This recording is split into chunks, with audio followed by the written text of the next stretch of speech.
Voilà, vous avez rappelé le fait qu'il y avait, ouais, il fallait, vous avez souligné le rôle émancipateur de la philosophie, et vous avez donc dit qu'elle devrait donc être enseignée à tous.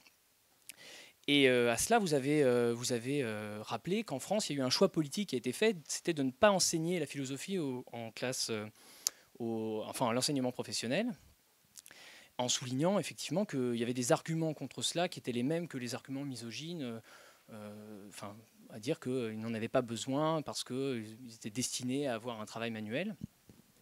Et alors là, moi juste ce que je voulais dire, c'était un point, en fait, moi je suis tout à fait d'accord avec vous sur une question de principe, mais je répondrais sur un problème de modalité concrète. Et dans ce cas-là, enfin, M. Huiban et Mme Jacquet ont beaucoup insisté là-dessus, sur les conditions concrètes d'enseignement et les conditions politiques qui sont derrière. Enfin, il se trouve que bon, moi je suis enseignant en philosophie, hein, donc, comme vous, et enfin, on rencontre déjà une très grande difficulté, étant donné nos conditions d'enseignement, notamment avec les classes technologiques, mais pas uniquement, même avec une grande partie des classes générales, parce qu'avec des classes à plus de 30 personnes, il est très difficile que la philosophie puisse rendre son rôle émancipateur. Et d'ailleurs, bon, je le dis en passant, parce qu'on peut faire une remarque politique, hein, sur la réforme actuelle ne va sans doute pas arranger les choses, puisqu'on va se retrouver avec des classes systématiquement à 35. Et donc là, concrètement, ce rôle émancipateur de la philosophie, il n'est pas réalisable. Enfin, on est dans des conditions, mais ça, enfin, je pense que l'un et l'autre, vous l'avez beaucoup souligné, on ne peut pas faire de la philosophie quelque chose d'émancipateur quand vous avez des classes surchargées où en fait vous passez votre temps à faire de la discipline et pas à pouvoir transmettre et donc faire ce pourquoi on pourrait espérer que la philosophie, enfin le rôle qu'on pourrait espérer lui donner, parce que c'est pas possible. Mais après, voilà, moi, sur le principe, je serais d'accord avec vous, mais comme les autres participants l'ont souligné, il y a des conditions concrètes qui s'opposent à cette réalisation. Voilà. Merci pour votre question, ça me permet de préciser quelque chose. Effectivement, le problème se situe notamment au niveau des effets performatifs contre-productifs du fait d'exclure les élèves en lycée pro. Donc c'est effectivement deux niveaux, mais qui sont très complémentaires. C'est-à-dire qu'à la fois, il faut des conditions matérielles, c'est-à-dire qu'à 35 en STMG et à 35 en S, on ne peut pas faire la bonne, on peut pas faire un bon enseignement de philosophie. C'est-à-dire que moi qui ai beaucoup travaillé là-dessus, je me suis dit, j'ai bossé pendant 3 ans, et là s'effondrent, pour des raisons de pur effectif, toutes les conditions de possibilité matérielle de ce que je voudrais faire. Donc toutes les belles idées que j'avais eues, tous les dispositifs, etc. 35, c'était pas possible. Donc soit les classes étaient dédoublées et il y avait des choses qu'on pouvait expérimenter, soit à 35, on s'arrache les cheveux pour essayer de faire autre chose que du magistral ou du cours dialogué dans le meilleur des cas. Mais par contre, ce qui est constaté, c'est l'effet d'humiliation politique d'exclure une catégorie de la population. Il y a eu des rapports très très intéressants qui ont été faits avec l'inspecteur Damien Francis Fourreau, qui maintenant est à la retraite, d'expérimentation d'enseignement en lycée professionnel. Un rapport qui a été adoubé et complété par l'inspection générale. Il est en ligne et c'est dithyrambique. Ça s'est super bien passé. Mais ça s'est super bien passé parce qu'on était aussi dans des conditions d'expérimentation. C'est-à-dire qu'il y avait une revanche sociale pour ces élèves-là, qui, dans certains lycées, qui savaient bien que ce n'était pas pour tout le monde, et eux, y avaient le droit. Et il ne faut pas sous-estimer ce que l'institutionnalisation, donc le caractère obligatoire de cet enseignement dans tous les lycées professionnels, produirait comme effet qui serait très différent des résultats de l'expérimentation. Là-dessus, oui, mais encore une fois, c'était vraiment pas du tout une contestation de la question de principe. Hein. C'était vraiment plutôt sur le fait qu'il y a vraiment un écart profond entre le principe, sur lequel je pense qu'on sera tous d'accord. Enfin, je pense sur le fait que, il me semble que c'est une bonne chose d'enseigner la philosophie peut-être au maximum de personnes, même si bon, je pense que ça reste discutable, mais bon, mais il y a quand même un décalage énorme. Et sachant qu'il y a déjà ce décalage qui existe. Qu'on constate matériellement avec de nombreuses classes, et sachant ce que peuvent dire les collègues qui travaillent en lycée professionnel et les difficultés qu'ils peuvent rencontrer, mais encore une fois, moi, je suis d'accord avec vous. Hein, je voudrais préciser quelque chose aussi très très important, parce qu'en fait, ce que vous dites, ça pourrait être aussi une objection légitime par rapport, ou en tout cas de pointer une contradiction par rapport à ce que j'ai dit. Parce que un piège aussi, c'est d'avoir une conception descendante. C'est-à-dire qu'on aurait une grandeur d'âme qui fait qu'on est prêt à enseigner la philo au lycée pro. Qu'est-ce qu'on est sympa. Parce que ça, c'est typiquement ce que j'essaie de critiquer, à savoir conception substantielle des vertus émancipatrices de la philosophie. Et ce que montre bien le rapport, c'est qu'aller dans des dispositifs différents, ça oblige à reconsidérer qu'est-ce qu'on fait en fait. C'est quoi apprendre la philo? C'est quoi faire de la philo avec ces élèves-là? Donc c'est bien l'objectif d'émancipation, de rencontre, d'aller les chercher, qui conditionne la question qu'est-ce que la philo? Et pas un qu'est-ce que la philo auquel on aurait une réponse, on sait que la philo c'est ça et c'est pour ça que c'est émancipe, et hop, on y va, comme chez les bons sauvages, leur apporter la bonne parole. Donc c'est aussi des dispositifs qui supposent de se re-questionner sur c'est quoi la philo, c'est quoi apprendre la philo, et pas d'arriver avec ces certitudes institutionnelles ou corporatistes sur ce qu'on fait en S, on va le faire en light, en lycée pro, c'est pas ça du tout.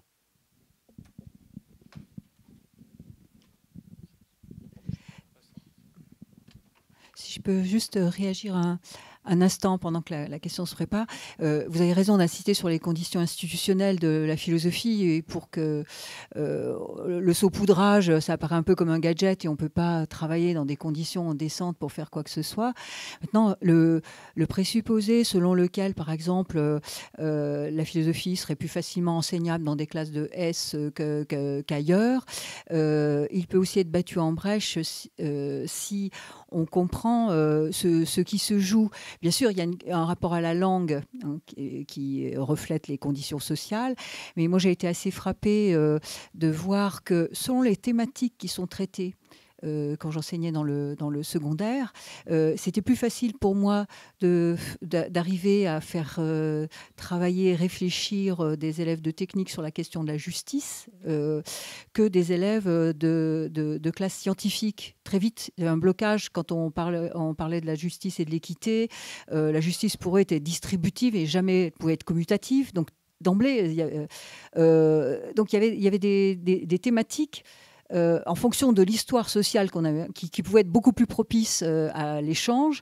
Inversement, le thème des thèmes, c'était logique et mathématiques, et évident que les élèves scientifiques étaient davantage intéressés. Donc, on voit aussi que, en fonction c'est pas qu'une question de rapport à la langue. Il y a aussi des sujets sur lesquels l'expérience sociale peut être valorisante, c'est-à-dire une maturité intellectuelle qu'on ne trouve pas parce qu'on n'a pas la même expérience sociale. Donc voilà, c'est pas toujours dans le même sens que ça joue.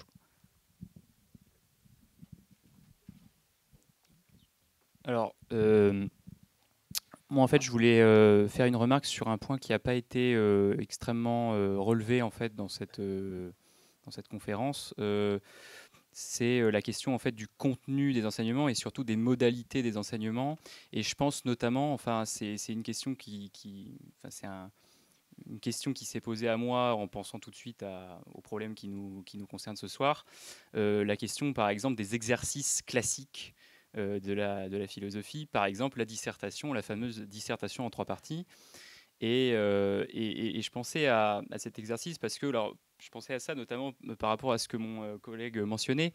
Et moi aussi, donc j'enseigne à des classes technologiques cette année, et je me dis que le principal problème pour moi qui se pose dans l'enseignement avec ces classes-là, par exemple, ça se pose déjà en S, mais c'est à mon avis encore plus fort avec ces classes-là, c'est le problème des exercices qu'on leur impose finalement, et qui est perçu justement comme on pourrait parler de violence symbolique, on pourrait parler il y a une mécompréhension, je pense, de ces élèves par rapport à ces exercices qui considèrent comme complètement abstraits, comme déconnectés de questions réellement concrètes, c'est-à-dire qu'on est dans un exercice purement formel dont ils ne voient pas vraiment fondamentalement l'orientation ou l'utilité.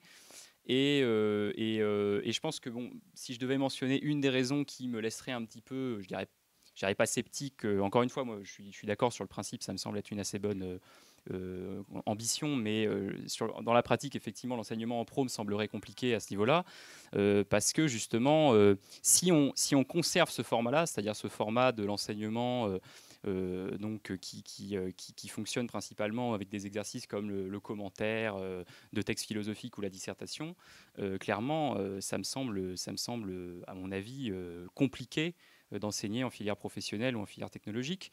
Et je pense que clairement, ces exercices-là sont des des bons exemples, à mon avis, de ce qui peut... de ce que peut représenter une tradition. Enfin, il y a une sorte finalement il y a quelque chose de monolithique, il y a quelque chose de traditionnel dans cet exercice-là, qui à mon avis rentre clairement en contradiction avec une ambition d'émancipation par la philosophie. Et voilà, donc moi je pense que bon, je voulais aussi savoir un peu ce que vous pensiez justement de ces exercices et de la place que pouvait jouer cet exercice dans une forme de reproduction et dans une forme d'obstacle ou de contrecarrement de l'émancipation, quoi. Alors, gros dossier.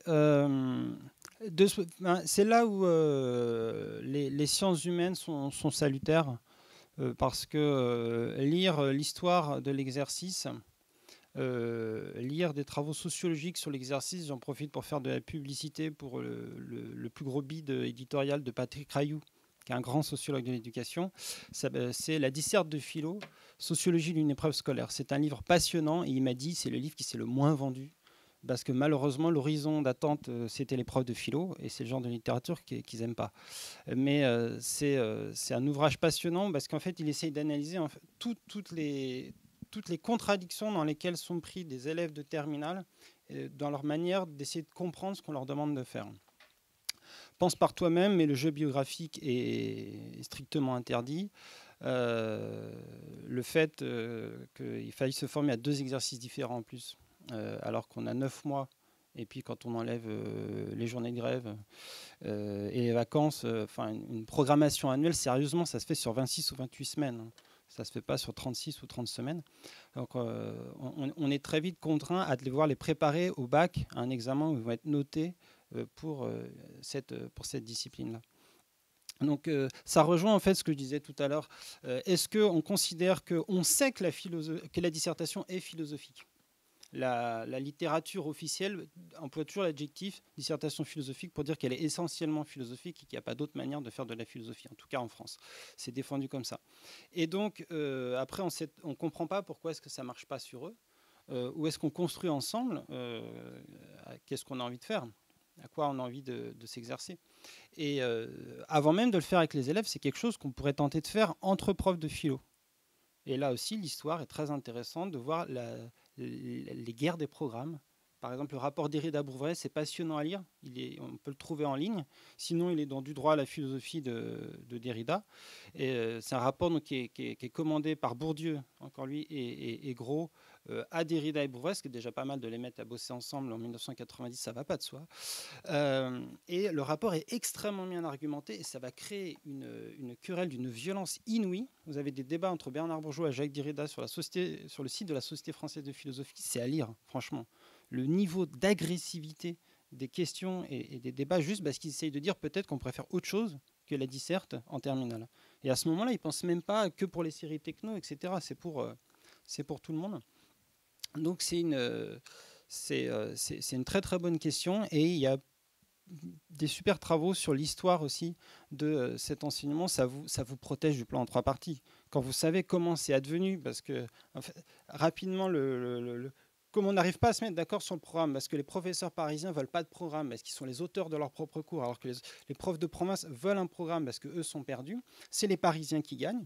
Du coup, il n'y a pas de programme, mais il y a on n'arrive pas à se mettre d'accord.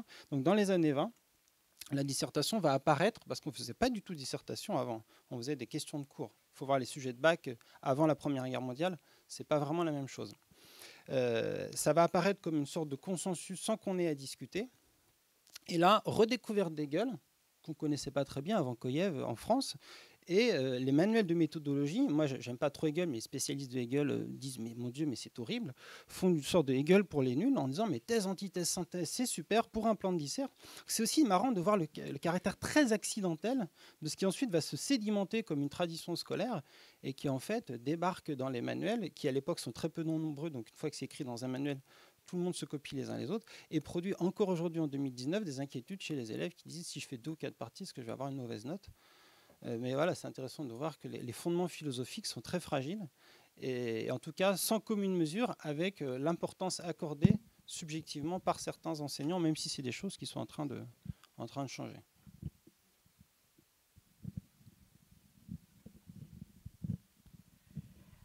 Oui, alors, ce sujet, ça fait partie précisément des choses que j'évoquais indirectement quand je disais qu'on pense l'école séparée des autres institutions, puisque les programmes sont aussi définis politiquement, les exercices sont définis par des décrets, donc on en hérite, et de l'intérieur de l'institution, on voit bien qu'on n'a pas le pouvoir de les changer, c'est-à-dire que on peut demander à les changer, mais ce que je veux dire, c'est qu'un professeur, on lui demande de former ses élèves à la dissertation et aux commentaires de texte. Alors, on voit bien comment c'est une tradition française. On le découvre aussi parce que quand on a affaire à quand on regarde les institutions des autres pays, ce ne sont pas les mêmes. Et on le voit par exemple, moi je suis à l'université maintenant, mais on voit les étudiants qui arrivent en Erasmus, ils ne comprennent pas nos exercices. La dissertation, c'est impossible pour eux. Le commentaire, c'est pas du tout les mêmes exercices. Donc il y a une forme de dressage. Et il est clair que si on maintient les mêmes types d'exercices, on va reproduire mécaniquement les échecs à la sélection. Donc, évidemment, ce qui serait tout à fait souhaitable, c'est de les changer, de les faire varier, de ne pas aussi confondre le moyen et la fin. C'est-à-dire que les exercices deviennent le but en soi, puisque on fait de la philo pour le bac et pas le bac pour la philosophie. Hein. Ça devrait être l'inverse, c'est-à-dire le moyen devient la fin et la fin le moyen. Et par ailleurs, il est clair que quand on lit les textes philosophiques, Platon ne fait pas des dissertations, donc il peut y avoir d'autres types d'exercices qu'on peut pratiquer, le dialogue, des choses comme ça. Étant entendu qu'on a toujours l'impression, quand on est professeur avec peu de temps avec ses élèves, que si on essaye de choisir d'autres types d'exercices, on est en train de voler du temps sur la formation à la dissertation et aux commentaires. Et ça suppose une rhétorique, et cette rhétorique-là, elle est sélective, puisque c'est s'inscrire dans une histoire qui est une histoire essentiellement élitiste. Hein, et on voit les différentes batailles, comme la bataille de Hernani. Moi, j'ai assisté aux États généraux de la philosophie au moment où Derrida essayait d'imprimer autre chose, d'autres types d'exercices, et la défense, effectivement, de la critique de la dissertation, ça a déclenché des réactions extrêmement violentes et très conservatrices. Donc ça, c'est effectivement au cœur de cette question de la sélection sociale. Merci. Alors merci pour votre question. J'avais essayé de la traiter à propos de ce qu'on appelle l'esprit de système. Tout à l'heure, Sébastien Charbonnier avait évoqué Hegel. Ça m'avait fait penser à ce moment dans les principes de la philosophie du droit où Hegel dit que nécessairement, il faut qu'il y ait deux chambres législatives pour que puisse produire une loi. Évoquant là ce rythme ternaire, alors même qu'il y a beaucoup d'exemples dans le monde où il n'y a qu'une chambre et où cela suffit. On peut penser en France, dans le passé, à la législative ou à la convention, même aux constituantes, ou en Israël, à la Knesset. Donc, je pense que pour comprendre ce goût, cette dilection singulière pour la Trinité, avec ou sans fond théologique, il y a cette idée selon laquelle il est de bon ton, quand on fait de la philosophie, de mépriser le populaire, le mondain, l'actualité, le contemporain. Bourdieu l'avait évoqué, pas stricto sensu à propos de la philosophie, mais dans La Distinction, le sous-titre étant Critique sociale du jugement, répondant à cela à Kant, qui prônait le désintéressement à propos du jugement esthétique. Et ce que vous avez dit m'a fait penser, pour l'anecdote, à l'enseignement que je recevais à l'université, où des professeurs disaient très sérieusement après Berkeley, on ne peut plus penser comme ceci, ou Maine de Biran fit définitivement justice du concept de. Or, pour que des philosophes comme Berkeley, Maine de Biran, ou pour prendre des exemples plus de derrière les fagots, Fouillé, Boutroux, ou que sais-je, aient vraiment eu une influence décisive sur le devenir de la pensée occidentale, il faudrait que leur concept ait effectivement agi, se soit effectivement répandu. Or, force est de constater que la plupart des gens, d'ailleurs bourgeois ou prolétaires, se fichent éperdument de Fouillé comme de leur première culotte.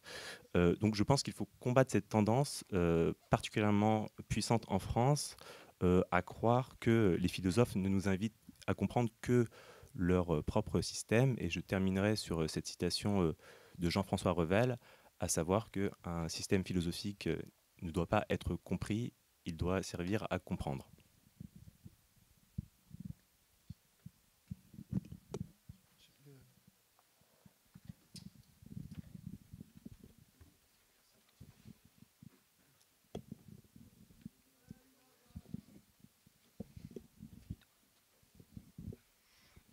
Merci beaucoup. Bonsoir. Moi, j'ai une question par rapport à deux choses qui ont été dites vers la fin, dans le contexte spinoziste, à propos du refus de contredire, et aussi à propos de la positivité de certaines fictions, par exemple celle de Jules Ferry sur l'éducation. Donc je me demandais, en fait, c'est deux arguments différents, mais dans ces deux cas, je me demandais quelle place était laissée au conflit, en fait. Au conflit, à la lutte, à la mésentente. Voilà, parce que parfois, on entend des choses qu'on est obligé de vouloir contredire. Et aussi, peut-être que les idéaux de Jules Ferry, peut-être qu'on a envie de crier haro sur ces idéaux. Et enfin, ouais, voilà. Du coup, je me demandais, voilà. Enfin, merci.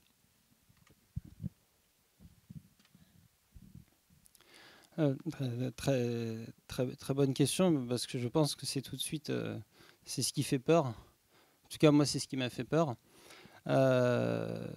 Mais finalement, en grattant l'analyse, aujourd'hui, j'en viens à défendre l'hypothèse que c'est la condition de la radicalité.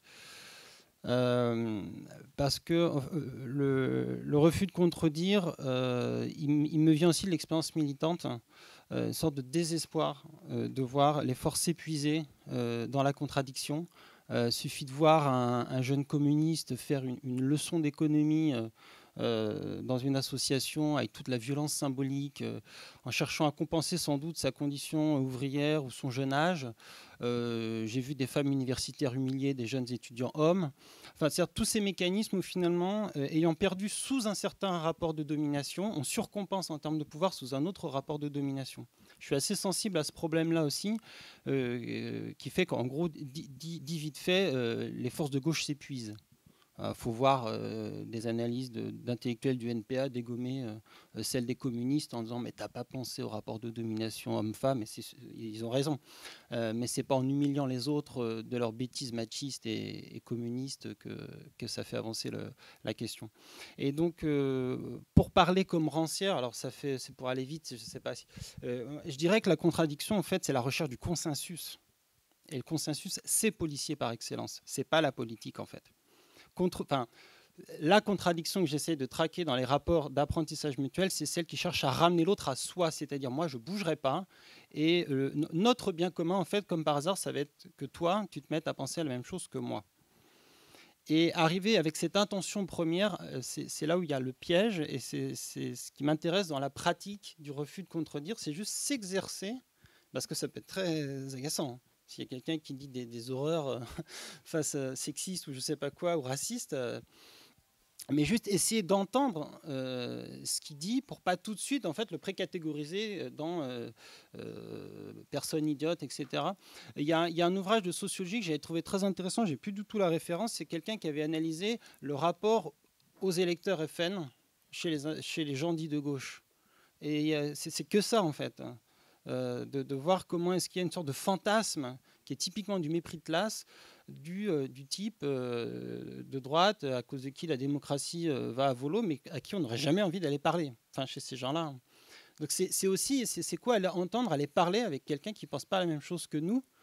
Est-ce que c'est juste aller le contredire et lui expliquer qu'il a tort de penser ce qu'il pense, ou est-ce que c'est partir d'abord de l'idée que c'est un interlocuteur valable? Et j'emploie à dessein le terme qui a été inventé par Françoise Dolto à propos des enfants. Or, le processus d'infantilisation, l'infantilisation, c'est la métaphore par excellence des dominants. Les femmes sont comme des enfants qui écoutent tout ce que leur curé leur dit, donc il ne faut surtout pas leur donner le droit de vote. Les Africains sont comme des enfants. Heureusement, l'Occident va venir les élever à l'âge adulte et civilisé. Donc l'enfant, c'est toujours le dominé. Et considérer l'autre comme un interlocuteur valable, c'est considérer qu'il n'est pas un enfant, infant, qui n'a pas de voix. Donc c'est considérer qu'il a une voix, donc c'est l'écouter. Et pour des objectifs radicalité, on est tout à fait d'accord.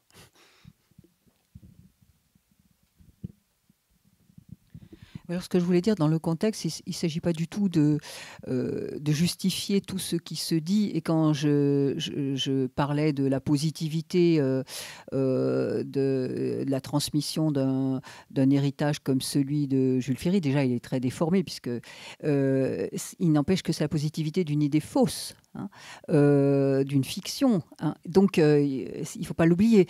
Donc, savoir, au fond, qu'est-ce que ça peut nous aider à penser, malgré tout, compte tenu du fait que si on s'y oppose frontalement, on va nécessairement produire des divisions, une séparation. Il ne s'agit pas, par exemple, de dire voilà le corps de tous les inspecteurs qui défendent cet idéal-là est à abattre, parce qu'on a nécessairement à convaincre d'abord. Et convaincre, c'est vaincre avec. Donc, pour moi, la question du désaccord, elle est toujours présente quand on affirme, en même temps, on nie quelque chose. Hein. Mais c'est l'affirmation qui est première. Donc, dans l'affirmation, on essaye de convaincre, c'est-à-dire faire en sorte que l'autre vienne sur son propre terrain. Moi, ce que je partage tout à fait avec Sébastien, c'est l'idée que la polémique qui consiste à s'affronter d'abord en clivant, hein, pour reconnaître les siens, elle peut, elle aussi, avoir sa positivité. Sauf qu'on ne dépassera pas un certain stade et on va produire l'émiettement. Donc l'objectif d'un combat, c'est d'abord d'arriver en affirmant, à résister ce qui, dans l'autre, est inacceptable, hein, dans les positions de l'autre est inacceptable. Affirmer, c'est en même temps résister. Et de faire en sorte que cette affirmation, elle soit plus puissante que la division pour arriver à produire une concorde. Mais dans l'idée de concorde, ça veut dire aussi que l'autre a fait du chemin. Je pense que, effectivement, cette idée du dissensus prétendu comme une sorte de règle de comportement, elle ne peut produire que de la division au bout du compte. Hein. Alors ça ne veut pas dire qu'il faut chercher le consensus mou et faire taire les différences, mais savoir comment, au fond, dans ce qui ne nous convient pas dans l'autre, comment on peut arriver à faire en sorte qu'il puisse y avoir un terrain d'entente, quoi. Et qu'on arrive ensemble finalement à produire autre chose qui nous permet d'aller un peu plus loin ensemble.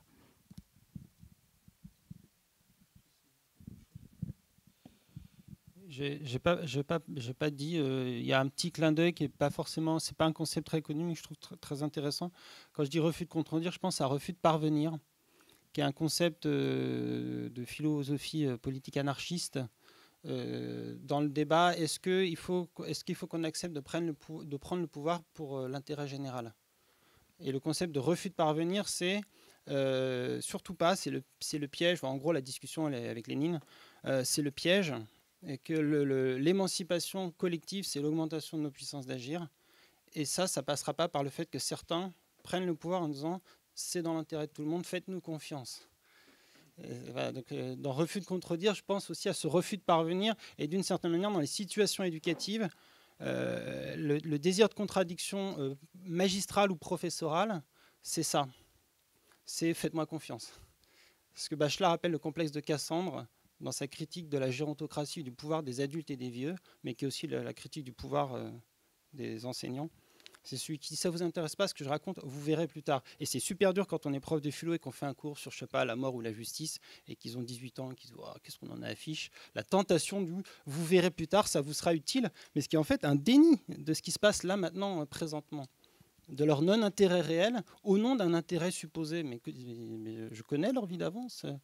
C'est quand même une tentation. C'est une tentation du pouvoir. Et c'est surtout quelque chose qui concerne ceux qui ont du pouvoir. Donc le refus de contredire, c'est pas dire aux ultra-dominés n'allez pas à la contestation. C'est plutôt un exercice spirituel pour ceux que tous les pouvoirs ont adoubés. Ceux qui ont des diplômes, ceux qui ont des positions pour professer. Comment se retenir de cette tentation de faire le bien des autres à leur place, quoi, d'une certaine manière.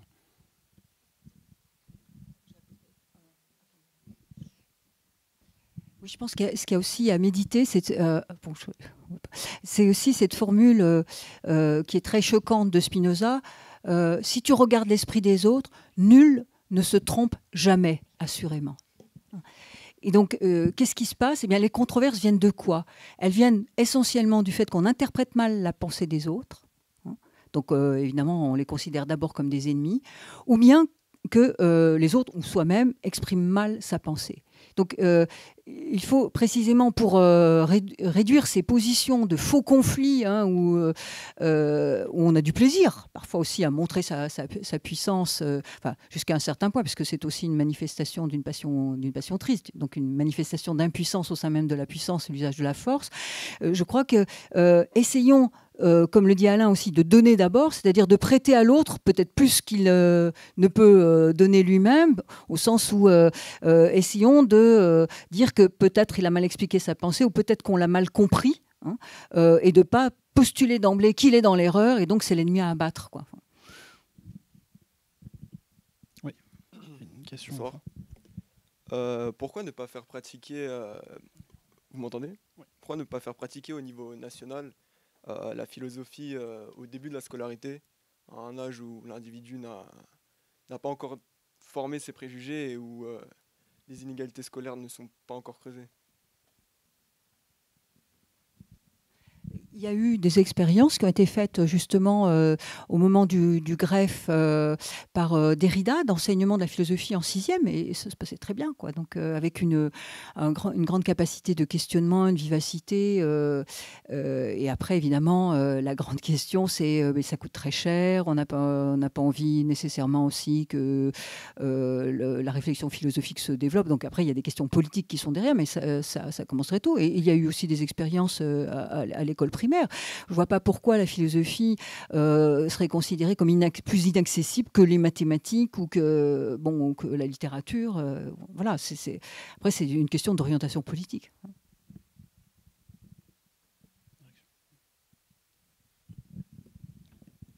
Ça pose la question de la progressivité, qui est un mot qui fait bondir l'inspection. Parce que ça supposerait qu'il y aurait plusieurs professeurs de philosophie. Si on traduit dans la mythologie du métier, c'est-à-dire plusieurs maîtres, et on n'a qu'un maître dans le rapport maître-disciple. Donc ça a été un obstacle. Et comme la classe de philosophie, c'est beaucoup de distinguer de la classe de rhétorique. Au début du XXe siècle, on est aussi héritier de ça, parce qu'en fait, passer en classe de philosophie pour avoir le droit de passer le bac, ça n'allait pas de soi. Il y avait une sélection entre la rhétorique et la philosophie. Et il y a des textes célèbres qu'on ne peut pas comprendre quand ils disent surtout jamais la philosophie en première si on n'a pas cette histoire-là en tête. Parce qu'en fait, c'est ça qui se rejoue en permanence. Et ceux qui tentent, en gros, il y en a qui ont tenté de réintroduire clairement, enfin, pas de réintroduire, d'introduire la philosophie avec le programme de MC.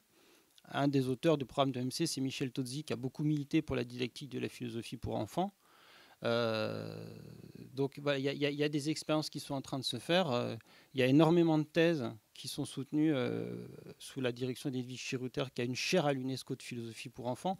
Donc les choses sont un peu en train de bouger, mais dans des circuits institutionnels complètement à côté du système scolaire. Donc c'est intéressant aussi de voir par où ça passe aujourd'hui.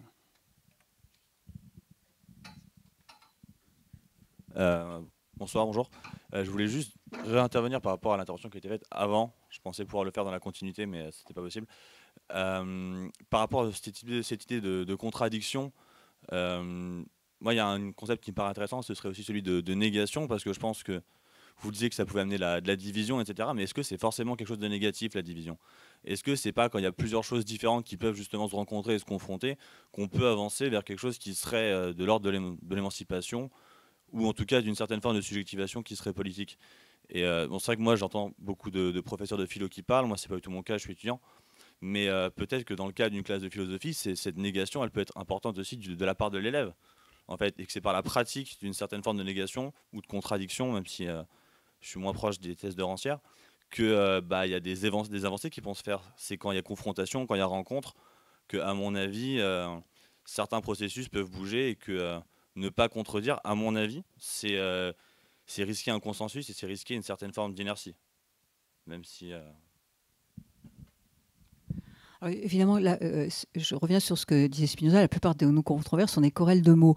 Alors, vous avez tout à fait raison, parce qu'on passe... il y a le fait que c'est extrêmement important de mettre en avant les différences, mais passer des différences aux différents, c'est autre chose. C'est-à-dire que, je repense en même temps, toujours dans la même lignée spinoziste, les esprits s'aiguisent par la discussion, hein, où on met en avant donc des idées, et donc il y a une confrontation qui se fait, et où on trouve une solution à laquelle personne n'avait pensé auparavant. Et ça, c'est important. C'est-à-dire que personne n'a le dernier mot et ne sait d'avance.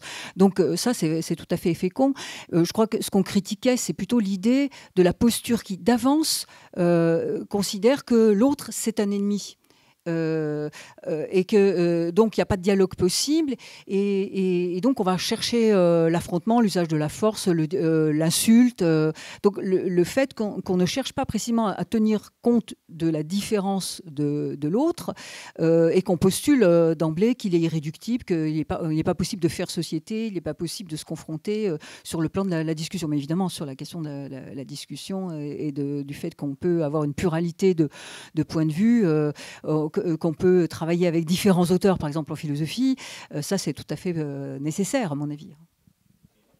Et du coup, c'est ce qui m'a amené un peu à cette réflexion, c'est la notion de pratique en fait, de mise en pratique, parce que il y a pas mal de fois où effectivement on peut se retrouver face à un ennemi et que c'est pas par la conviction, la discussion, mais simplement en montrant par sa propre pratique et en infusant par l'exemple telle ou telle pratique éducative par exemple ou autre, ou politique, que ça peut justement amener plus tard à des discussions ou à des convictions d'autres personnes, etc.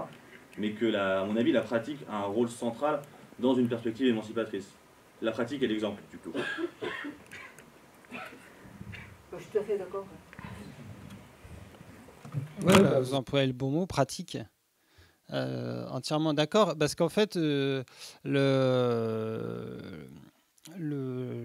pense qu'un des biais, c'est justement une pratique théorique et académique de la philosophie qui fait qu'on a un certain usage de la contradiction, qui en fait n'a aucun corrélat pratique. Pour employer une métaphore, enfin une analogie qui vaut ce qu'elle vaut, réussir à comprendre le point de vue de quelqu'un, si vous êtes dans les montagnes en alpinisme, ça veut dire aller être là où il est. Ça demande du boulot en fait. Ça va pas de soi, et donc rester à son sommet et dire ouais c'est moche, ton point de vue de là où t'es, je suis sûr que c'est moche, bah viens voir. Et ça demande un vrai travail de transformation, et reparcourir le même parcours que l'autre, c'est pas possible. Mais tendanciellement, c'est ce qu'il faudrait faire, et ça va pas de soi. Et je dirais en fait que la négation, je reprends votre concept, la négation justement, il faut être capable d'en être l'auteur. Or, la contradiction, c'est justement dire non à la place de l'autre. Et d'un point de vue éducatif, ce que ça produit l'incapacité à dire non. L'incapacité à dire non. Je prends un exemple. Qu'est-ce qui fait qu'on n'arrive pas à dire non à quelqu'un? Qu'est-ce qui fait qu'on n'arrive pas à dire non à des avances? Moi, j'ai des amies femmes qui me disent j'ai pas été violée, mais le mec, dans le bar, à telle heure, je me suis dit on va finir au lit ensemble, j'ai pas envie. Mais je sais pas comment dire non. Et 3 heures après, elles couchent et elles se disent j'ai hâte que ça finisse. Qu'est-ce qui fait qu'on est impuissanté, incapable d'être l'auteur de ce non? Je dirais que c'est les processus de contradiction, c'est-à-dire que le non a été pris en charge par l'autre. Et accepter que l'autre dise non, c'est renoncer au pouvoir. Un enseignant qui dit, ou un parent qui dit allez hop, on se met au travail, on fait ses devoirs, un élève qui dit non. Comment est-ce qu'on est capable d'entendre ce non et de dire ok, tu dis non, tu as le droit de dire non? Le pouvoir, c'est une machine à ne pas entendre les noms, en fait. Et là, la contradiction, c'est une manière de ne pas entendre le non parce qu'on dit non à la place de l'autre. Il dit ça, il ne faut pas que tu le fasses, tu avais peut-être envie de le faire, non, c'est pas bien pour toi parce que c'est dangereux. Et donc, si on n'est jamais entraîné à dire non, justement, c'est l'idée de résistance. Je pense que la négation, c'est de la résistance dans la mesure où c'est sa propre voix qui dit non. Et je définirais du coup la contradiction par la prise en charge par autrui du non. Et donc, le fait de se retrouver incapable justement de résister ou de refuser. Est-ce qu'il y a une dernière question? Oui. Oui. Oui, bonsoir. Je voulais réagir à deux choses. Première chose, une remarque concernant l'enseignement de la philosophie et le fait qu'on serait cantonné à l'idée qu'on n'a qu'un maître de philosophie dans sa vie. J'ai l'impression que les réformes comme la création de la spécialité humanité, littérature et philosophie, où il y aura des professeurs de philosophie dès la classe de première, vont pas tellement dans ce sens-là, parce qu'il y aura nécessairement... Enfin, l'institution nous invite à la fois à enseigner en première et à développer les initiations en seconde, etc. Donc je serais plus nuancée sur la position de l'institution. Et ensuite, j'ai une autre question concernant la possibilité émancipatrice de la philosophie, la prise de conscience des déterminismes sociaux et la possible transformation, parce que j'ai l'impression que le grand absent de cette discussion, c'est Marx. Et ça m'intéresserait, Mme Jacquet, notamment de connaître votre rapport à Marx. Et pourquoi être allé chez Spinoza, cette pensée libératrice, et pas chez Marx? Alors j'ai cru comprendre qu'il y avait l'idée que le marxisme avait pu finir en dogmatisme et recréer des rapports de domination et de violence symbolique. Mais je voulais personnellement savoir votre rapport au texte de Marx et pas forcément au mouvement tel qu'il a été développé ensuite. Alors, par rapport à Marx, si j'ai parlé de transclasse, à la différence de ceux qui parlent de mobilité sociale ou de transfuge ou de self-made man, c'est parce que pour moi, ce qui est essentiel de penser, c'est l'existence des classes sociales. Alors, ça ne veut pas dire qu'il y ait d'autres déterminations par rapport qui définissent un individu. Il faut prendre en compte ce qu'on a appelé à juste titre l'intersectionnalité, hein, bien sûr. Mais je crois que le fait de vouloir nier l'existence de classes sociales et de la lutte des classes, c'est quelque chose qui est tout à fait une forme de déni pour édulcorer une réalité et qui est une forme de violence suprême. Donc, bien évidemment, on s'exprime plutôt dans une langue que d'une autre, mais si on lit les transclasses, par exemple, je dis que le transclasse a aussi la lutte des classes à l'intérieur de lui-même, puisqu'il est travaillé par une contradiction, où il se situe, hein, qu'est-ce qu'il fait de ce qu'on a fait de lui, d'une certaine façon. Donc ça, c'est une dimension qui est une intégration de la pensée de Marx. Alors, ce en quoi je me démarquerais un peu de la pensée de Marx et qui me fait retourner à Spinoza, c'est qu'il y a chez Marx, et peut-être plus chez les penseurs marxistes que chez Marx lui-même, l'idée qu'au fond, la lutte des classes, elle aura un terme, on y mettra un terme à la domination, et que, par exemple, un certain nombre de formes idéologiques vont disparaître, comme la religion, etc. Je ne suis pas si sûre que ça soit vrai, et je ne suis pas si sûre qu'il ne puisse pas y avoir une positivité de certaines formes d'expression humaine. Par exemple, Spinoza montre dans le traité théologico-politique qu'il peut y avoir un credo minimal qui n'est pas incompatible avec une vie en société, qui peut aussi avoir sa positivité, et donc il ne faut pas nécessairement considérer que toute religion est un opium. Vous voyez, ce genre de choses qui me rapproche plus de Spinoza que de Marx, ou plutôt de la vulgate, parce que en même temps, dans l'analyse que Marx fait de la religion, c'est plus complexe, hein, que la fameuse formule « la religion, l'opium du peuple » ou des choses comme ça. Hein. Donc il n'y a pas pour moi d'antinomie. Peut-être pour la première partie de la question, je ne sais pas. Oui, merci pour la remarque de la première partie. Vous avez raison de souligner qu'il y a une introduction de l'enseignement de la philosophie en première avec la réforme. Pour le rapport à Marx, moi j'aime beaucoup Marx. J'aurais la même réserve que effectivement Chantal Jacquet sur le côté un peu peut-être des fois trop téléologique sur comment tout ça va finir dans une harmonie, dans une certaine harmonie. Après, la sensibilité aux conditions matérielles et à la question de la valeur, chez Marx notamment, je trouve qu'il y a quelque chose de très intéressant à penser dans les situations d'enseignement, dans les situations institutionnelles notamment. Je donne un exemple concret.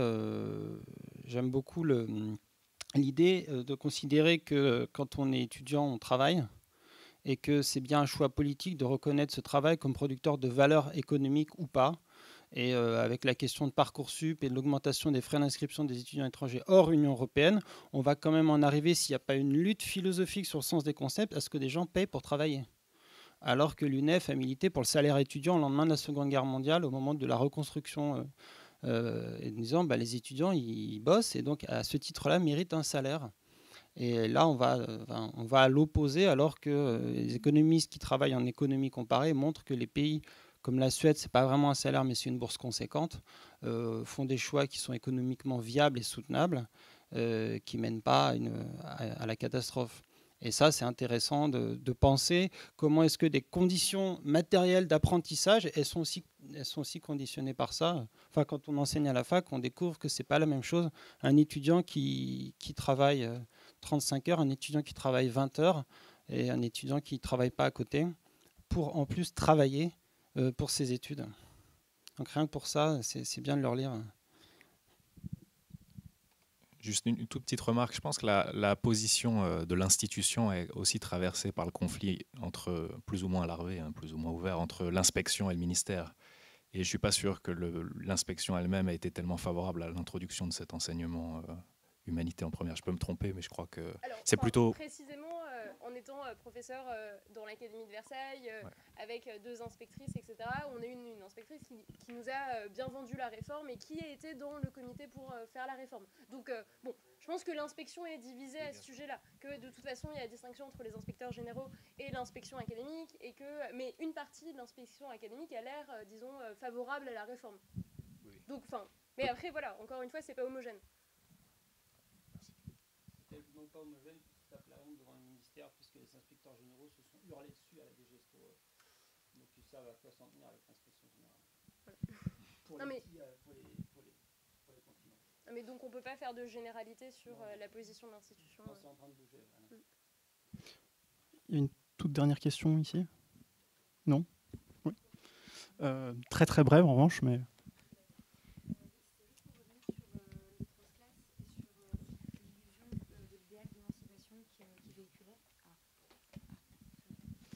C'était pour revenir du coup sur les transclasses et sur l'idéal d'émancipation qu'ils pouvaient véhiculer à travers la culpabilisation de ceux qui n'ont pas pu s'élever socialement et sur le fait que du coup ça faisait des victimes les coupables. Je suis plutôt complètement d'accord avec ça, mais j'avais l'impression, je m'interroge sur le fait que ce déterminisme social dont vous parliez enferme en fait la victime aussi dans son statut de victime du coup. Et oui, du coup je voulais juste... Alors, la question que je m'étais posée, c'est celle de savoir comment penser les transclasses en sortant de tout l'appareil axiologique qui entoure nécessairement les concepts de mobilité sociale. Le mobile, c'est toujours plus valorisé qu'immobile. Ascension, c'est nécessairement l'idée d'une promotion à travers le passage, ou au contraire déclassement. Donc je voulais sortir de cette logique-là. Et quand je dis victime, je veux dire par là qu'il y a un processus qui consiste finalement à considérer que une situation sociale donnée qui a été produite est une situation qui a été choisie. Autrement dit, ceux qui subissent une oppression, et en ce sens qui en sont victimes, sont considérés comme leurs propres bourreaux. Et donc c'est dans ce discours-là que je voulais le dire. Ça ne veut pas dire qu'on est victime quand on est dans une situation donnée. On subit une domination, mais il ne faut pas penser pour autant que, par exemple, la classe dominante est émancipée, libre, puisqu'elle est totalement aveuglée par ses passions, par le goût du pouvoir, par l'avidité suprême. Donc on a tendance à penser que quand on est au bas de l'échelle sociale, donc on est l'opprimé et la victime. Quand on est au sommet de l'échelle sociale, on est l'oppresseur. Certes, on est l'oppresseur, mais je crois qu'il y a aussi le fait qu'il y a une forte aliénation, puisqu'on se représente une condition humaine comme équivalent à une position de pouvoir. Et donc, on n'accomplit pas, d'une certaine manière, une réflexion sur ce qu'est une vie vraiment humaine, sur la relation avec les autres. Donc, on est d'une certaine façon, en train de se construire un monde illusoire, protégé et coupé. Donc on pourrait dire qu'en ce sens-là, oui, celui qui n'est pas capable de penser la vie en commun, eh bien, il est victime de ses propres passions, de son avidité, de son goût de la domination, et donc en ce sens-là, il est tout aussi esclave que celui qui a la position la plus défavorable du point de vue matériel. Voilà. Donc en ce sens-là, si on avait à distribuer des qualificatifs, il se répartirait dans l'analyse de l'aliénation qu'il y a à être dominé, mais l'aliénation qu'il y a à dominer aussi également.